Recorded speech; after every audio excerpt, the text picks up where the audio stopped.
नमस्कार, आप सभी का the world sky weather channel पर स्वागत है। आज के वीडियो में हम बात करेंगे कि 12 अक्टूबर से लगाकर 5 नवंबर के मध्य देश भर में किस प्रकार मौसम रहेगा, तापमान की स्थिति अब कैसे कैसे कम होगी, यानी कि अधिकतम तापमान और न्यूनतम तापमान अब धीरे धीरे कब से कम होना शुरू होंगे। इसके अलावा सर्दी का जोर अब कब से बढ़ने वाला है। इसके अलावा अरब सागर और बंगाल की खाड़ी में जो सिस्टम बने हुए हैं और आने वाले दिनों में जिस प्रकार सिस्टम बनने की संभावनाएं दोनों ही समुद्रों में एक बार फिर से बनती हुई नजर आ रही है, उन सिस्टम का ट्रैक किस प्रकार रहने की संभावनाएं वर्तमान परिस्थितियों के अनुसार बन रही है और उनका ट्रैक किस प्रकार रहता है, तो किन राज्यों में कितनी ज्यादा बारिश उन सिस्टम से हो सकती है। अरब सागर में जो अभी सिस्टम बना हुआ है as a well mark low pressure area और अ डिप्रेशन, इस सिस्टम के इनडायरेक्ट असर से भारत के किन राज्यों में बारिश की गतिविधि में बढ़ोतरी अगले 24 घंटों के दौरान से देखी जाएगी। इसके अलावा बंगाल की खाड़ी में जो अगले 24 से 48 घंटों के दौरान सिस्टम बनने वाला है, उसका प्रभाव और उसका ट्रैक किस प्रकार रहेगा और उसके बाद बंगाल की खाड़ी में जो नए सिस्टम बनने के चांसेस आगामी दिनों में बन रहे हैं, उस सिस्टम की इंटेंसिटी और ट्रैक किस प्रकार रहने की संभावनाएं हैं। क्या वह सिस्टम एक चक्रवाती तूफान या फिर उससे अधिक की तीव्रता का रूप ले सकता है या फिर एक डिप्रेशन, डीप डिप्रेशन की कैटेगरी का सिस्टम रह जाएगा। इन सब के बारे में इस वीडियो में जानकारी देंगे, तो आप सभी इस वीडियो को पूरा जरूर देखिएगा और अगर आपको यह जानकारी अच्छी लगे तो इस चैनल को सब्सक्राइब भी जरूर करिएगा। फिलहाल सबसे पहले फर्स्ट मैप आप देख रहे हैं 12 अक्टूबर से 21 अक्टूबर के लिए यह मैप है। इसमें आप देख रहे हैं अरब सागर में एक डिप्रेशन दिखाया जा रहा है जो कि फिलहाल अभी बना हुआ है। इसके अलावा बंगाल की खाड़ी में एक डिप्रेशन और एक लो प्रेशर एरिया दिखाया जा रहा है। डिप्रेशन के नीचे लिखा हुआ है 14 अक्टूबर। तो बंगाल की खाड़ी में सबसे पहले सिस्टम की बात करें तो अगले 24 से 72 घंटों के दौरान विशेषकर 14 अक्टूबर के आसपास एक निम्न दबाव से लगाकर डिप्रेशन की कैटेगरी का सिस्टम बनने की संभावना है, जो कि एक अभी साइक्लोनिक सर्कुलेशन के रूप में दक्षिणी बंगाल की खाड़ी के आसपास बन चुका है और यह सिस्टम धीरे धीरे उत्तर पश्चिम दिशा का रुख करते हुए तमिलनाडु और आंध्र प्रदेश के क्षेत्रों के आसपास पहुंचने की संभावनाएं इस सिस्टम की 16-17 अक्टूबर के आसपास रहेगी और यह सिस्टम उन क्षेत्रों की तरफ पहुंचते पहुंचते एक डिप्रेशन की कैटेगरी का सिस्टम बन जाएगा। उसके बाद यह सिस्टम उत्तरी तमिलनाडु यानी कि चेन्नई के उत्तरी भागों के आसपास से लगाकर दक्षिणी आंध्र प्रदेश को क्रॉस करेगा लगभग 17 या फिर 18 अक्टूबर के आसपास और यह सिस्टम दक्षिणी आंध्र प्रदेश से कर्नाटक के मध्य दक्षिणी भागों से होते हुए अरब सागर में एक बार फिर से प्रवेश करने की संभावनाएं इस सिस्टम की 18 से 20 अक्टूबर के मध्य रहेगी और यह सिस्टम अरब सागर में प्रवेश कर एक बार फिर से री इंटेंसिफाई हो सकता है। अब इस सिस्टम से होने वाली बारिश की बात की जाए तो इस सिस्टम से जो तमिलनाडु के उत्तरी मध्य इलाके हैं, इसके अलावा आंध्र प्रदेश, कर्नाटक के कई इलाकों में भारी से अति भारी बारिश होने की संभावनाएं 16 से 20 अक्टूबर के मध्य रहेगी, जिसमें आंध्र प्रदेश के कुछ इलाकों में अत्यंत भारी बारिश भी इस सिस्टम के प्रभाव से हो सकती है। इसके अलावा जो अरब सागर में सिस्टम बना हुआ है, उसके इनडायरेक्ट असर से चलने वाली पूर्वी दक्षिण पूर्वी हवाओं के प्रभाव और मॉइस्चर में बढ़ोतरी होने के प्रभाव से गुजरात के कई इलाकों में अगले 5 दिनों के दौरान भारी मेघ गर्जन के साथ बारिश होने की संभावनाएं हैं। इस दौरान तेज हवाएं भी चल सकती है और गुजरात के जो पोरबंदर से लगाकर कच्छ, दीसा, धानेरा, सुरेंद्रनगर, पाटन और आसपास के इलाके, इसके अलावा सूरत, नवसारी से लगाकर अहमदाबाद तक के क्षेत्र में जोरदार बारिश होने की संभावनाएं अगले 5 दिनों के दौरान रहेगी। इसके अलावा महाराष्ट्र के कई इलाकों में बारिश की गतिविधियां अगले 3-4 दिनों के दौरान मेघ गर्जन यानी कि थंडरस्टॉर्म लाइटनिंग के साथ हो सकती है। इस दौरान कुछ स्थानों पर लाइटनिंग स्ट्राइक जैसी गतिविधियां भी होने की संभावनाएं गुजरात और महाराष्ट्र के क्षेत्रों में रहेगी। राजस्थान और मध्य प्रदेश के क्षेत्रों में भी सिस्टम का प्रभाव देखने को मिलेगा। मध्य प्रदेश के इंदौर से लगाकर रतलाम, धार, खंडवा, खरगोन, कुछ गुना, ग्वालियर तक के क्षेत्रों में हल्की से मध्यम खंड बारिश होने की संभावनाएं अगले 24 से 72 घंटों के दौरान विशेषकर 13 और 14 अक्टूबर को रहेगी। इसके अलावा राजस्थान के कई जिलों में सिस्टम का प्रभाव रहेगा। उदयपुर, कोटा, जयपुर, भरतपुर, अजमेर, पाली और जोधपुर संभाग के दक्षिणी भागों में कई क्षेत्रों में सिस्टम की वजह से हल्की से मध्यम बारिश, वहीं कोटा, उदयपुर, बांसवाड़ा और पाली संभाग के दक्षिणी क्षेत्रों में कुछ स्थानों पर मध्यम से भारी बारिश की गतिविधियां यानी कि 30-35 मिलीमीटर से 60-70 मिलीमीटर के बीच बारिश की गतिविधियां इस सिस्टम के प्रभाव से 12 से 16 अक्टूबर के मध्य राजस्थान के भी कई जिलों में होने की संभावनाएं हैं, जिसकी वजह से इन क्षेत्रों में भी नुकसान हो सकता है फसलों को और इन क्षेत्रों में तापमान में भी गिरावट होने की संभावना रहेंगी। जम्मू कश्मीर, हिमाचल प्रदेश, उत्तराखंड में भी तापमान में गिरावट होगी आने वाले दिनों में। इसके अलावा पंजाब और हरियाणा के कई क्षेत्रों में अगले 24 घंटों के बाद से न्यूनतम तापमान में काफ़ी ज़्यादा गिरावट होगी और लगभग 15 से 19 डिग्री के बीच पंजाब के कई क्षेत्रों में न्यूनतम तापमान देखने को मिलेंगे और हरियाणा और दिल्ली के जो रूरल इलाके यानी कि ग्रामीण इलाके होंगे, इन क्षेत्रों में भी लगभग 16 से 21 डिग्री के बीच न्यूनतम तापमान अगले 24 घंटों के बाद से देखने को मिलने वाले हैं। राजस्थान के उत्तर पश्चिमी इलाकों में भी कुछ इसी प्रकार तापमान की स्थिति देखने को मिलेगी। हालांकि पंजाब, हरियाणा, दिल्ली, उत्तर प्रदेश में कोई विशेष बारिश होने की संभावनाएं इस पूरे समय अवधि के दौरान नहीं है। केवल बादलों की आवाजाही रहेगी कुछ स्थानों पर तथा छिटपुट बौछार, बूंदाबांदी जैसी गतिविधियां इन क्षेत्रों में देखने को मिल सकती है। इसके अलावा एक पश्चिमी विक्षोभ भी 16 से 19 अक्टूबर विशेषकर आने की संभावना है। उस पश्चिमी विक्षोभ की 18-19 अक्टूबर के आसपास रहेगी, जिसका असर 19, 20 और 21 अक्टूबर को उत्तर पश्चिमी भारत के क्षेत्रों में देखने को मिलने वाला है और जम्मू कश्मीर, हिमाचल प्रदेश, उत्तराखंड के अलग अलग भागों में हल्की से मध्यम बारिश तथा कुछ स्थानों पर ऊंचाई वाले क्षेत्रों में बर्फबारी होने की भी संभावनाएं रहेंगी। 20 और 21 अक्टूबर को हो सकता है जब यह पश्चिमी विक्षोभ उत्तर भारत के क्षेत्रों से आगे गुजरेगा तो पंजाब, हरियाणा के भी उत्तरी भागों में, विशेषकर जो अंबाला से लगाकर अमृतसर तक के उत्तरी भाग होंगे, वहां कुछ स्थानों पर बूंदाबांदी, बौछार या फिर हल्की मध्यम बारिश होने की संभावना है 19 से 21 अक्टूबर के मध्य बन सकती है, जिसके बारे में आगे जानकारी देते रहेंगे। इसके अलावा जो पूर्वी मध्य भारत के इलाके होंगे, ओडिशा से लगाकर छत्तीसगढ़, तेलंगाना, झारखंड, पश्चिम बंगाल के क्षेत्रों में भी, असम, मेघालय, नागालैंड, मणिपुर, मिजोरम, त्रिपुरा से लगाकर आने वाले दिनों में 17 अक्टूबर के बाद बारिश की गतिविधियों में पूर्णतः बढ़ोतरी होने की संभावनाएं हैं और 18-19 अक्टूबर से आगे इन सभी इलाकों में हल्की से मध्यम बारिश तथा कुछ स्थानों पर भारी बारिश की गतिविधियां 17-18 अक्टूबर के बाद होने की संभावनाएं काफ़ी ज़्यादा प्रबल बनती हुई नजर आ रही है। तो इन सभी क्षेत्रों में जो भी फसल कटाई कर रहे हैं उन क्षेत्रों के किसानों के लिए अभी अगले 4 से 5 दिन शेष हैं। उसके बाद इन सभी क्षेत्रों में बारिश की गतिविधि में बढ़ोतरी होगी तथा नुकसान होने की भी संभावनाएं ओलावृष्टि, तेज हवाओं से रहेगी आने वाले दिनों के दौरान। आप सभी को समझ आ गया होगा 12 से 21 अक्टूबर के मध्य देश भर में किस प्रकार मौसम रहेगा। अब बात करते हैं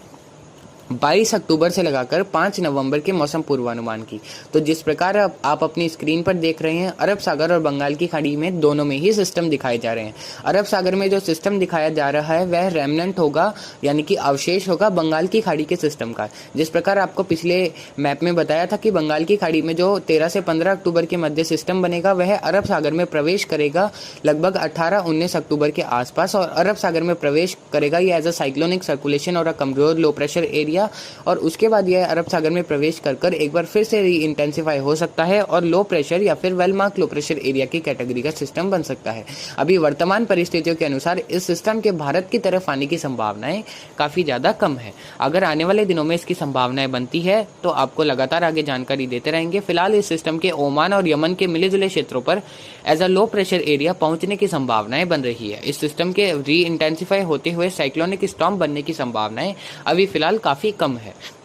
और यह रेमनेंट होगा बंगाल की खाड़ी के सिस्टम का। जिस प्रकार आप लो प्रेशर एरिया के नीचे देख भी रहे हैं, हमने ब्रैकेट में लिखा है। और बंगाल की खाड़ी में जो डीप डिप्रेशन दिखाया जा रहा है वह वही लो प्रेशर एरिया है जो बंगाल की खाड़ी में 18 से 20 अक्टूबर के मध्य साइक्लोनिक सर्कुलेशन या फिर लो प्रेशर एरिया के रूप में बन सकता है। उसके बाद यह धीरे धीरे इंटेंसिफाई होना शुरू कर सकता है और उसके बाद यह डिप्रेशन डीप डिप्रेशन की कैटेगरी का सिस्टम बन सकता है। अगर यह थोड़ा सा मध्य बंगाल की खाड़ी के आसपास बनता है तो इसका लैंड और सी से डिफरेंस थोड़ा ज्यादा रहेगा, जिसकी वजह से इसको थोड़ा ज्यादा समय मिलेगा री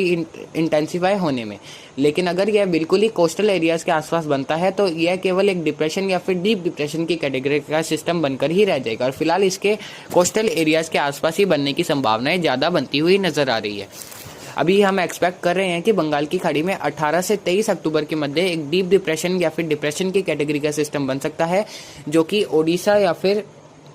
उत्तरी आंध्र प्रदेश के आसपास के क्षेत्रों पर लैंडफॉल कर सकता है। इस सिस्टम के साइक्लोनिक स्टॉर्म बनने के लिए भी परिस्थितियां पूरी तरह अनुकूल है। हालांकि यह बिल्कुल ही कोस्टल एरियाज के आसपास बनता हुआ नजर आ रहा है। उम्मीद करते हैं कि यह सिस्टम थोड़ा सा मध्य बंगाल की खाड़ी के आसपास बने लगभग 18 से 23 अक्टूबर के मध्य, जिसकी वजह से इसको थोड़ा सा डिस्टेंस मिले लैंड से ताकि ये थोड़ा सा इंटेंसिफाई हो सके। अगर यह कोस्टल एरियाज के आसपास बनेगा तो इसके चक्रवाती तूफान बनने की संभावनाएं मुख्यतः थोड़ी कम रहेगी और अगर यह मध्य बंगाल की खाड़ी के आसपास बनता है तो इसके चक्रवाती तूफान बनने के लिए संभावनाएं ज्यादा रहेंगी। हालांकि वर्टिकल विंड शेयर और सी सरफेस टेम्परेचर फेवरेबल बनते हुए नजर आ रहे हैं। उस दौरान वर्टिकल विंड शेयर भी मॉडरेट रहने के संभावनाएं हैं। जिसकी वजह से इसके लिए थोड़ी फेवरेबल कंडीशंस रहेगी। अगर हाई विंड शेयर उस दौरान रहता है तो इस सिस्टम के लिए अनफेवरेबल कंडीशंस भी बन सकती है, जिसके बारे में लगातार आगे जानकारी देते रहेंगे। फिलहाल 3 ट्रैक इस सिस्टम के बनते हुए नजर आ रहे हैं, जिसमें पहला ट्रैक है उत्तरी आंध्र प्रदेश के विशाखापट्टनम से दक्षिणी आंध्र प्रदेश के दक्षिणी ओडिशा के ब्रह्मपुर के बीच। उसके बाद यह सिस्टम दक्षिणी ओडिशा से होते हुए छत्तीसगढ़ और पूर्वी मध्य प्रदेश से पूर्वी उत्तर प्रदेश के आसपास के क्षेत्र तक पहुंच सकता है। इस ट्रैक पर रहने की संभावनाएं इस सिस्टम की 20% है, यानी कि थोड़ी कम संभावनाएं है। दूसरे ट्रैक की बात की जाए इस सिस्टम की, तो दूसरा ट्रैक इस सिस्टम का ओडिशा में लैंडफॉल करने का है। लगभग ब्रह्मपुर से पुरी के बीच इस सिस्टम का लैंडफॉल हो सकता है ओडिशा के क्षेत्र में। उसके बाद यह सिस्टम झारखंड से होते हुए बिहार के दक्षिणी भागों से उत्तर पूर्वी भारत के क्षेत्रों की तरफ रिकर्व कर सकता है। इस ट्रैक पर इस सिस्टम के जाने की संभावनाएं लगभग 40% है और 60% संभावनाएं या 40% संभावनाएं रहेंगी जो व्हाइट ट्रैक आप देख रहे हैं, यानी कि लगभग उत्तरी ओडिशा से होते हुए पश्चिम बंगाल के क्षेत्र से या बांग्लादेश के आसपास के क्षेत्रों से होते हुए उत्तर पूर्वी भारत के क्षेत्रों की तरफ जा सकता है। अगर जो ब्लू और व्हाइट लाइन का ट्रैक है वही रहता है तो पूर्वी भारत के ओडिशा से लगाकर छत्तीसगढ़, पूर्वी मध्य प्रदेश, पूर्वी उत्तर प्रदेश, बिहार, झारखंड, पश्चिम बंगाल के कई क्षेत्रों में 17-18 अक्टूबर से, जिस प्रकार आपको बताया है, आने वाले दिनों में 17-18 अक्टूबर के बाद इन सभी क्षेत्रों में बारिश की गतिविधियों में बढ़ोतरी हो जाएगी। और अगर इन क्षेत्र इस प्रकार का सिस्टम डिप्रेशन या फिर साइक्लोनिक स्टॉर्म जो भी बनता है आने वाले दिनों में, उस सिस्टम का ट्रैक व्हाइट या फिर ब्लू लाइन की तरफ रहता है तो ओडिशा, पश्चिम बंगाल, झारखंड और असम, मेघालय, नागालैंड, मणिपुर, मिजोरम, त्रिपुरा, अरुणाचल प्रदेश, बांग्लादेश, सिक्किम, गैंगटॉक और आसपास के इलाकों में भारी से अति भारी बारिश होने की संभावना है। जब यह सिस्टम लैंडफॉल करेगा लगभग 20 से 22 अक्टूबर या फिर 23 अक्टूबर के मध्य, उस समय के दौरान इन सभी क्षेत्रों में भारी से अति भारी बारिश की संभावनाएं बन सकती है, जिसके बारे में विस्तार पूर्वक आपको जानकारी आगे देते रहेंगे। फिलहाल जीएफएस मॉडल की तरफ से इस सिस्टम को लेकर अच्छा संकेत है और सीएफएस मॉडल की तरफ से और सीएमसी मॉडल की तरफ से भी, इन तीनों ही मॉडल की तरफ से इस सिस्टम के डिप्रेशन साइक्लोनिक स्टॉर्म बनने के लिए काफ़ी अच्छा इंडिकेशन मिलता हुआ नजर आ रहा है। इसके अलावा अगर इसके फर्दर इंटेंसिफिकेशन के लिए आगे आने वाले दिनों में चांसेस बनते हैं तो आपको लगातार आगे जानकारी देते रहेंगे। फिलहाल इस सिस्टम की maximum intensity the world sky weather के द्वारा एक डीप डिप्रेशन से सीवियर साइक्लोनिक स्टॉर्म के बीच ही दी जा रही है। आने वाले दिनों में इस सिस्टम को लेकर स्पष्टता आएगी लगभग 15 या फिर 16 अक्टूबर के आसपास की क्या यह सिस्टम बनेगा और अगर यह सिस्टम बनता है तो इस सिस्टम की एक्चुअल इंटेंसिटी क्या रह सकती है। फिलहाल बंगाल की खाड़ी में जो पहला सिस्टम अगले 3 दिन से 4 दिनों के दौरान बनने वाला है, उस सिस्टम को लेकर स्पष्टता आ गई है कि वह सिस्टम एक डिप्रेशन की कैटेगरी तक का सिस्टम ही रहेगा या फिर हो सकता है कुछ समय के लिए डीप डिप्रेशन भी बन जाए। हालांकि इसके वेलमार्क लो प्रेशर से लगाकर डिप्रेशन की कैटेगरी तक जाने की संभावनाएं ज्यादा है। जीएफएस मॉडल तो इस सिस्टम को साइक्लोनिक स्टॉर्म बना रहा है, हालांकि जो अन्य मॉडल है उनकी तरफ से इस सिस्टम को केवल वेलमार्क या फिर डिप्रेशन तक की कैटेगरी तक ही जाने के लिए दिखा रहे हैं। तो इस सिस्टम के प्रभाव से तो दक्षिण भारत के कई क्षेत्रों में बारिश की गतिविधियां भारी बारिश के रूप में होगी और अगला जो बंगाल की खाड़ी में सिस्टम बनेगा उसकी वजह से उत्तर पूर्वी भारत और पूर्वी भारत के कई इलाकों में भारी बारिश की गतिविधियां होने वाली है। तो द वर्ल्ड स्काई वेदर की तरफ से पूर्वी भारत के किसानों को चेतावनी दी जाती है कि आप फसल कटाई अगले 4 से 5 दिनों के दौरान ही कर लें जब बारिश की गतिविधियां कम इलाकों में रहेगी। उसके बाद इन सभी क्षेत्रों में बारिश की गतिविधियां बहुत से पार्ट्स में होने की संभावनाएं रहेंगी, जिसकी वजह से काफी ज्यादा नुकसान आप सभी को हो सकता है। जो किसान भाई हमारे ओडिशा से, झारखंड, बिहार, पश्चिम बंगाल और उत्तर पूर्वी भारत से यह वीडियो देख रहे हैं और कई लोग ओडिशा, पश्चिम बंगाल, छत्तीसगढ़ और झारखंड से इस वीडियो को देखते हैं, इसीलिए उन लोगों के लिए चेतावनी द वर्ल्ड स्काई वेदर के द्वारा दी जाती है। अब एक छोटी सी समरी वीडियो के लास्ट में दे देते हैं, जिसमें आप फर्स्ट पॉइंट देख रहे हैं, tropical depression is expected in bay of Bengal between 13th to 16th October. As of now I am expecting only a depression as its maximum intensity. इसका मतलब आप सभी को बता दिया है कि बंगाल की खाड़ी में एक डिप्रेशन बनने की संभावना है अगले 3 से 4 दिनों के दौरान रहेगी, 13 से 16 अक्टूबर के मध्य, और मैं उसको केवल डिप्रेशन की कैटेगरी तक ही जाने के लिए ज्यादा फोर्स कर रहा हूँ, या फिर मतलब मैं यही एक्सपेक्ट कर रहा हूँ कि वह एक डिप्रेशन की कैटेगरी तक का सिस्टम ही बनेगा। उसके बाद बंगाल की खाड़ी में एक और सिस्टम बनेगा लगभग 18 से 25 अक्टूबर के मध्य, जो कि एक डिप्रेशन या फिर उससे अधिक इंटेंसिटी का सिस्टम बन सकता है, जिसके लिए आने वाले दिनों में पूरी तरह से स्पष्टता आएगी कि क्या वह सिस्टम डिप्रेशन बनेगा और डिप्रेशन से साइक्लोन बन सकता है, और अगर साइक्लोन बनता है तो उस सिस्टम का लैंडफॉल किन राज्यों पर हो सकता है। फिलहाल उस सिस्टम के ओडिशा और पश्चिम बंगाल के क्षेत्रों की तरफ लैंडफॉल करने की संभावनाएं